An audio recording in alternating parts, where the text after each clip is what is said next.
The aroma of grilled meat and the sound of clinking glasses filled our backyard as another Morrison family barbecue was in full swing. I stood near the edge of the gathering, watching my sister Olivia hold court with her usual flair, surrounded by adoring relatives. My mother's voice cut through the afternoon air, sharp and deliberate. "Did you hear about Olivia's latest achievement?" She beamed, refilling wine glasses. "Top of her MBA class at Harvard, and already has interviews lined up with major corporations." I took a slow sip of my water, knowing what was coming next. In our family, no celebration of Olivia's success was complete without a reminder of my supposed failures.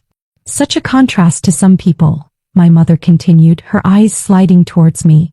"Some of us can't seem to find direction in life. What exactly are you doing these days, Sophia?" Before I could answer, my father chimed in from his position at the grill. "Still doing that consulting thing, right? What do you call it, independent business advisory?" He chuckled, the sound dripping with condescension. I ran my finger along the rim of my glass, thinking about the meeting scheduled for tomorrow morning. The one where Sterling Corporation's board would be finalizing their biggest acquisition of the year. The one where I'd be sitting at the head of the table. "Something like that," I replied quietly. Olivia tossed her perfectly styled hair over her shoulder, her designer sundress catching the late afternoon light. "Well, I have amazing news, everyone." She practically bounced with excitement. "I have an interview tomorrow at Sterling Corporation. They're the biggest consulting firm in the country, and they specifically reached out to me." A chorus of congratulations erupted. My Aunt Susan rushed to hug her. "Oh darling, that's wonderful. They'd be lucky to have you." "Their CEO is notoriously selective," my father added proudly. "They say getting hired there is harder than getting into Harvard." I bit back a smile, remembering the stack of resumes on my desk, including one with Olivia's name on it. She had no idea that Sterling Corporation, the company she'd been bragging about for weeks, was actually my company. The one I'd built from nothing over the past decade while they all thought I was struggling to find direction. "What position are you interviewing for?" I asked innocently. Olivia's eyes gleamed. "Senior strategy consultant. Can you imagine? Starting right at the top." She laughed, then added with mock sympathy, "Maybe once I'm in, I can put in a good word for you, Sophia. I'm sure they have some entry-level positions." My mother nodded approvingly. "That's very generous of you, darling. Lord knows your sister could use the help. 32 years old and still." She gestured vaguely in my direction. "Whatever this is." I thought about my corner office on the top floor of Sterling Tower, with its view of the entire city. About the Forbes article last month that named me one of the most influential CEOs under 40, though they'd used my professional name, S.J. Morgan, and an artfully shadowed photo that obscured my face. I'd spent years building Sterling Corporation in relative anonymity, knowing this day would eventually come. "That's kind of you," I said softly. "Good luck with the interview." Olivia smirked. "Some of us make our own luck, Sophia. You should try it sometime." The conversation shifted to other topics. My cousin's new car, my uncle's golf game, more of Olivia's accomplishments. I stayed quiet, letting their words wash over me like background noise. Tomorrow would change everything, and I wanted to remember every detail of this last family gathering where they still saw me as the failure. As the sun began to set, casting long shadows across the lawn, Olivia gathered everyone's attention one more time. "I should head home early," she announced. "Need to be fresh for tomorrow." Sterling's CEO is apparently going to be at the interview personally. "The mysterious S.J. Morgan?" my father asked, impressed. "Nobody even knows what they look like." "Well, they'll love me," Olivia declared confidently. "By this time tomorrow, I'll be part of Sterling's executive team. Maybe then you'll finally have something to be proud of, right, Mom?" My mother wiped away a fake tear. "We're already so proud, sweetheart. At least one of our daughters turned out right." I checked my watch. 14 hours until Olivia's interview. 14 hours until everything they thought they knew about me would crumble. I gathered my things, making quiet excuses about needing to prepare for an early meeting. "Oh yes, your little consulting work," my mother waved dismissively. "Don't forget to send us your share of Dad's birthday gift money. Olivia's already covered most of it as usual." I nodded, not bothering to mention that the little consulting work had made me a millionaire before I turned 30. Let them think what they wanted. Tomorrow would reveal everything. As I walked to my car, the modest sedan I drove to family functions rather than my usual Mercedes, I heard Olivia's voice carrying across the yard. What a waste. Can't even get a real job. I smiled to myself, thinking about the Sterling Corporation nameplate on my desk that read, S.J. Morgan, Chief Executive Officer.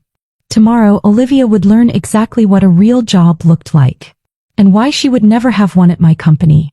The next morning I sat in my private office at Sterling Tower, watching the sun rise over the city skyline. I'd arrived early as usual, though today felt different. The Armani suit I normally wore to work felt like armor, my heels clicking with purpose across the marble floors as I reviewed the day's schedule with my executive assistant, Marcus.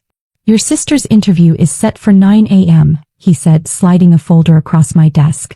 She's already in the lobby 20 minutes early. Marketing team says she's been posting on LinkedIn about her upcoming executive position at Sterling. I raised an eyebrow. Confident, isn't she? Marcus smirked. She's been telling the reception staff about how she'll be renovating this floor once she's in charge. Has she now? I opened the folder, reviewing Olivia's resume. It was impressive on paper: Harvard MBA, internships at prestigious firms, glowing recommendations. But I'd done my research. Those internships were arranged through family connections, the recommendations from my father's golf buddies.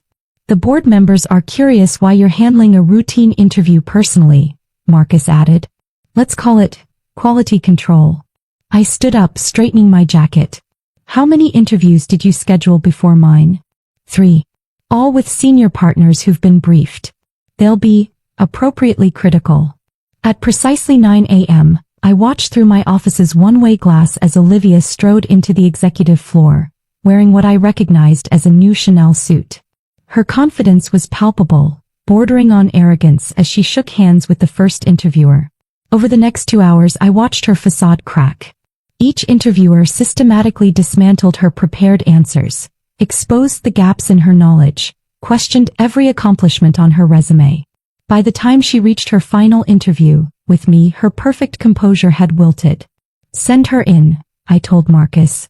Olivia entered my office, her eyes widening at the spectacular view, the elegant furnishings, the clear symbols of power and success she'd always craved. She couldn't see me yet my high-backed chair was turned toward the windows. Please take a seat, Ms. Morrison, I said, keeping my voice professionally neutral. She sat down, smoothing her skirt nervously. Thank you for taking the time to meet with me, Mr. Morgan. I know how valuable your time is. I slowly turned my chair around. Actually, it's Ms. Morgan. Say Morgan. The color drained from Olivia's face as recognition dawned. Sophia. Hello, Olivia. I smiled pleasantly. Surprised to see your unemployable sister running the company you so desperately want to work for? She opened and closed her mouth several times, her carefully practiced interview responses forgotten. But this is impossible. You're just a small-time consultant. Am I? I gestured to the wall of awards behind me, the magazine covers featuring Sterling Corporation's meteoric rise. I built this company from the ground up while you and our parents were busy mocking my career choices. Every time you bragged about your MBA, I was closing million-dollar deals. Every time Mom called me a disappointment, I was being named one of the most influential CEOs in the country. You tricked us. Her voice rose shrilly. No, Olivia. You tricked yourselves. You were all so convinced of my failure that you never bothered to look past your own assumptions. I pulled out my phone, showing her my banking app. That birthday gift money Mom mentioned yesterday? I just transferred my share. It's more than you make in a year, but to me it's a rounding error. Tears of frustration welled in her eyes. So what now? You're going to humiliate me? Tell everyone. I don't need to tell anyone anything. Your interview performance today speaks for itself. 3 of our senior partners have independently recommended against hiring you. Too arrogant, too unprepared, too entitled. You set me up. I gave you exactly what you wanted, an interview with Sterling's CEO. It's not my fault you weren't qualified. I stood up, signaling that our meeting was over. I suggest you find another company to work for, Olivia.